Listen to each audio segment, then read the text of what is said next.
Borders are usually just lines on a map, but sometimes they are crazy. Have you ever seen a border inside a house? Why do 70% of travelers miss tiny country borders?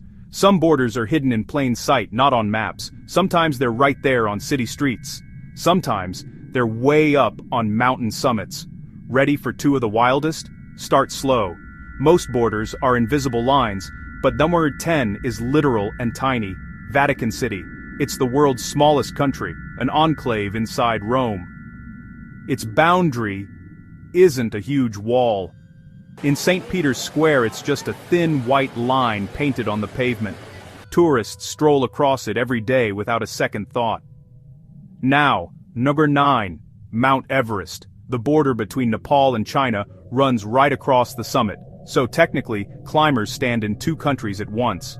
Approach from Nepal or Tibet means different permits, different visas are required, different base camps, different rules. I'm sure you've heard the news. Borders can be dramatic, but some are quietly unusual, like a library split in two. Stay for number 7. You can literally look into tomorrow. Number 8. The USA and Canada share over 5,500 miles of peaceful boundary, the longest undefended border in the world. At the Haskell Free Library, the international border is a painted black line running across the floor. Patrons can sit in Canada and read books, then walk a few steps and check them out in the United States. Number 7. The Diomede Islands. Big Diomede belongs to Russia, Little Diomede to the US, only 2.4 miles apart. The international date line slices between them, creating about a 21-hour time difference. You can literally look into tomorrow. Number 6. Spain and Morocco. Ceuta and Melilla. These are Spanish cities, but on the African continent.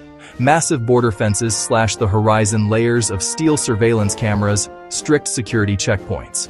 It's not just a fence, it's the only land border between Europe and Africa, with intense patrols and complex politics behind every checkpoint.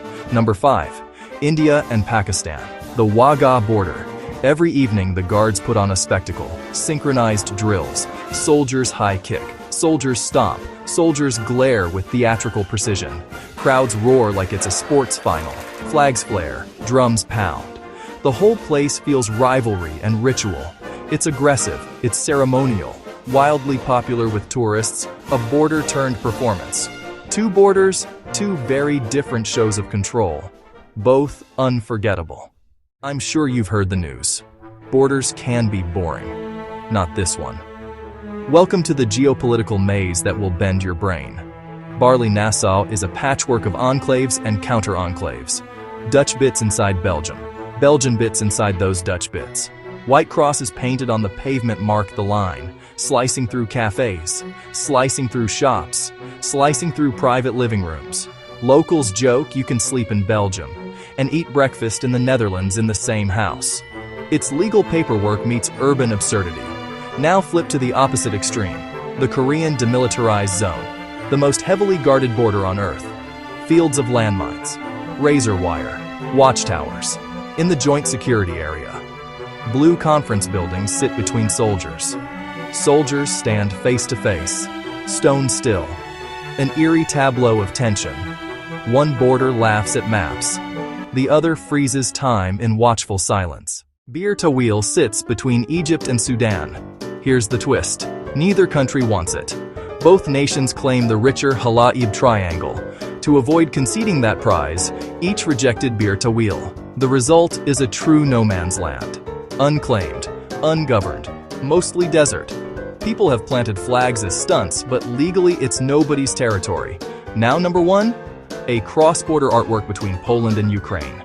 Polish artist Jaroslaw Koziara created a gigantic land art fish.